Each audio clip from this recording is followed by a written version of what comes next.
दोस्तों, कुछ लोगों का स्वभाव कुछ रहस्यमय तरीके का होता है, संदेहास्पद, हमेशा पुराने विचारों में खोए रहना, ऐसी चीज़ों पर विचार करते रहना जिनका कोई अस्तित्व है ही नहीं, या पुराने पुराने संस्मरणों पर विचार करते रहना, बीती हुई बातों के विषय में हमेशा विचार में मग्न रहना, एक जिसे कहते हैं कि चेहरा उतरा हुआ, दुखी दुखी से दिखाई देना, ऐसी चीजों पर विचार करना जिनका कोई अस्तित्व ही नहीं है, अपनी बात को ठीक से एक्सप्लेन, अपनी बात को किसी दूसरे को ठीक से समझा ना पाना, अपनी तकलीफ को ढंग से ना बता पाना,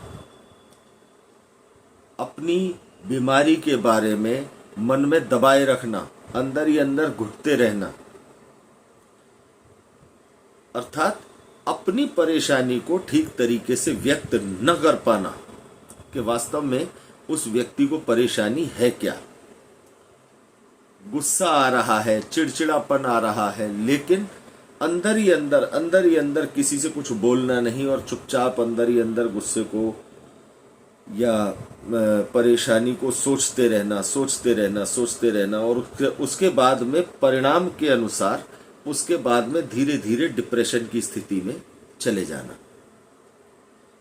दोस्तों, ये साफ तौर पर एक खराब केतु के लक्षण है।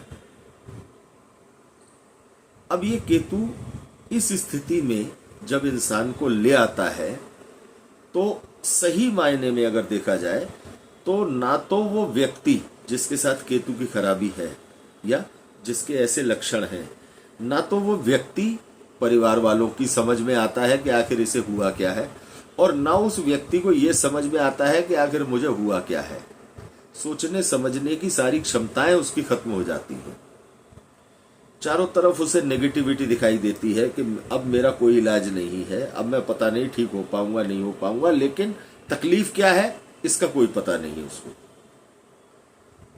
दोस्तों, इस तरह की जितनी भी तकलीफें हैं या इस तरह के जितने भी लक्षण हैं वो एक खराब केतु के लक्षण हैं, चाहे आपके पास जन्म कुंडली है या नहीं है। आप ये तय मान करके चलें कि ये खराब केतु के लक्षण हैं। केतु के सुधार के लिए आपने अनेकों उपाय देखे होंगे, जैसे कुत्तों की सेवा करना।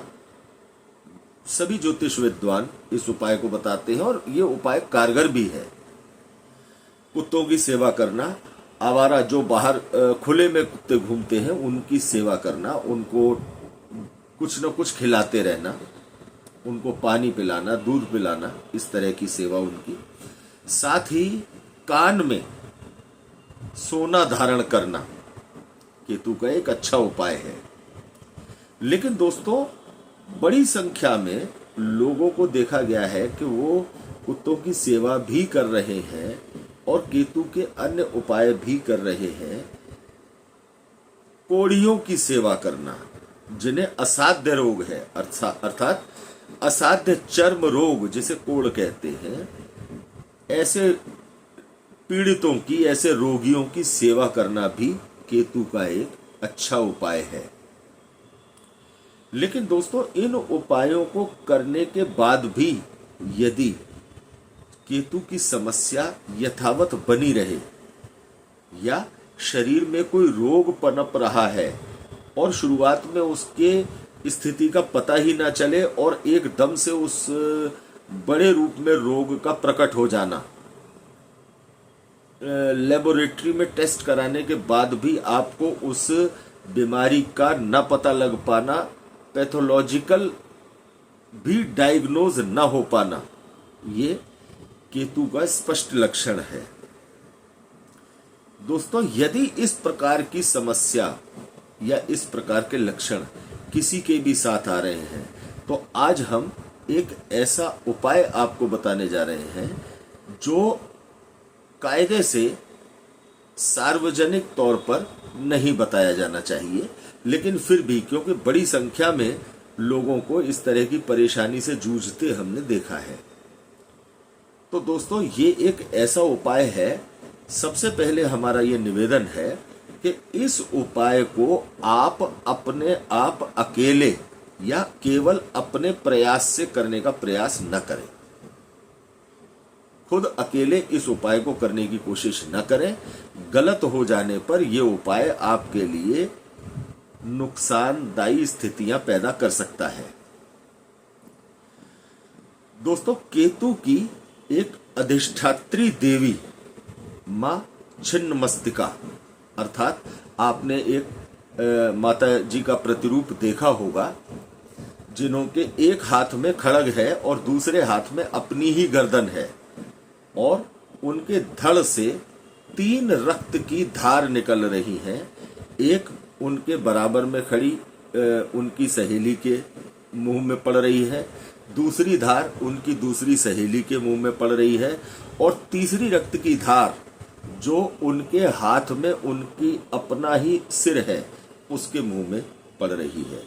इस प्रतिरूप को कहते हैं मां छिन्नमस्तिका।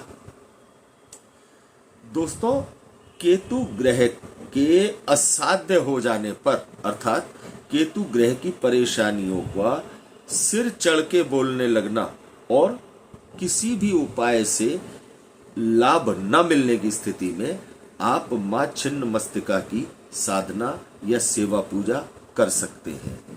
इस उपाय से 100% लाभ मिलने की संभावनाएं बनती हैं। हालांकि इस प्रयोग को हमेशा किसी योग्य विद्वान, किसी योग्य तांत्रिक के साथ उनके मार्गदर्शन में करना है। इस उपाय को अकेले आप अपने घर पर करने का प्रयास न करें। ये उपाय किसी योग्य गुरु, किसी योग्य तांत्रिक के साथ उनके सहयोग से करें, जिससे कि कोई गलती होने पर वो आपत्ति काल में, परेशानी की स्थिति में उस उपाय को संभाल सके। बहुत कारगर उपाय है और पुस्तकों में, हमारे ज्योतिष शास्त्र की पुस्तकों में इस उपाय का स्पष्ट उल्लेख दिया गया है। इस उपाय के माध्यम से लोग, जो बड़े बड़े सिद्ध पुरुष हैं, तांत्रिक हैं, जो बड़े बड़े साधनाएं करने वाले लोग हैं, वो इस उपाय के माध्यम से अपने कई सिद्ध, मतलब अपने सिद्ध करते हैं। तो दोस्तों, ये एक ऐसा अलौकिक उपाय है जिसके माध्यम से आप केतुकृत कष्टों से निश्चित तौर पर निजात पा सकते हैं, लेकिन सावधानी रखें, लापरवाही का प्रदर्शन न करें। तो दोस्तों, अगले एपिसोड में आपके सामने उपस्थित होंगे एक नई जानकारी, एक नए विषय के साथ। धन्यवाद दोस्तों।